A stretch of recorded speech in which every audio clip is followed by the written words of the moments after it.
IELTS Part 118. On that opposite wall, you can see a large painting of a garden. Mr. Sumner brought that on a trip to China in 1825. You will also notice several smaller pieces of Chinese art as well as some portraits of the family. Behind the mansion are the famous Sumner Gardens. Right now, you can see a spectacular display of roses. The tea roses are especially nice, and there are many other varieties of roses as well.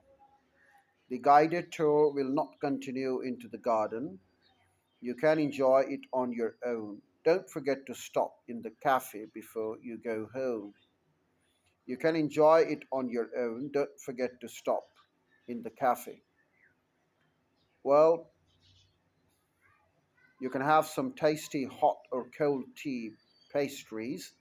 You enter it through the garden, but it's just behind the living room.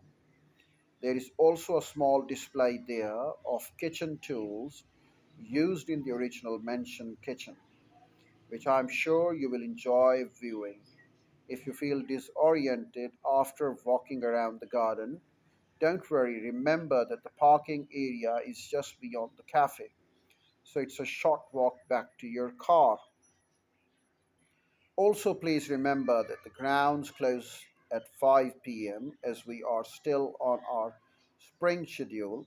If you come back next week, the summer schedule will have started and will be open a full 10 hours day from 10 in the morning until 8 in the evening. Thank you for visiting and come back anytime. We're open 7 days a week. Narrator. That's the end of section 2. You now have half a minute to check your answers. Now turn to section 3 on page 240.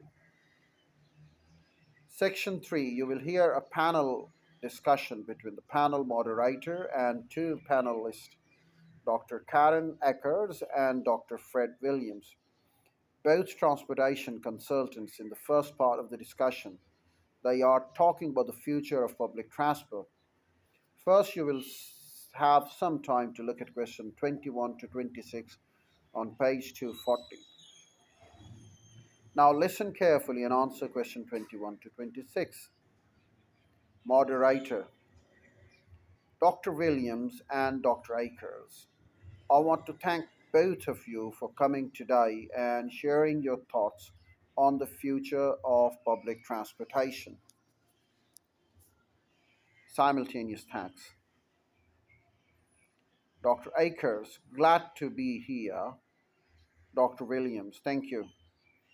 Moderator, let me ask you first, Dr. Williams. The traffic congestion is becoming more and more of a problem, and it's spreading. We are used to traffic jams in cities, but now we find traffic problems on many major highways that run between cities. What solution do you see for the future of transportation?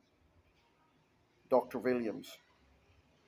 Many transportation experts, myself included, are excited about the potential of high speed trains. These trains are having a great deal of success in Japan and in several European countries.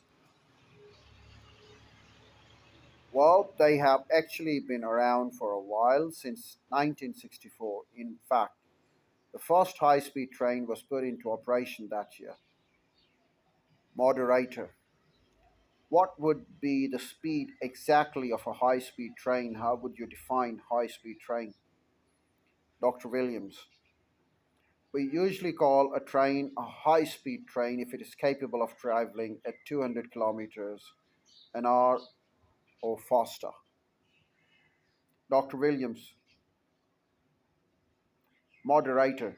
That's very fast. It would seem to open a lot of possibilities for transportation between cities. Dr. Akers.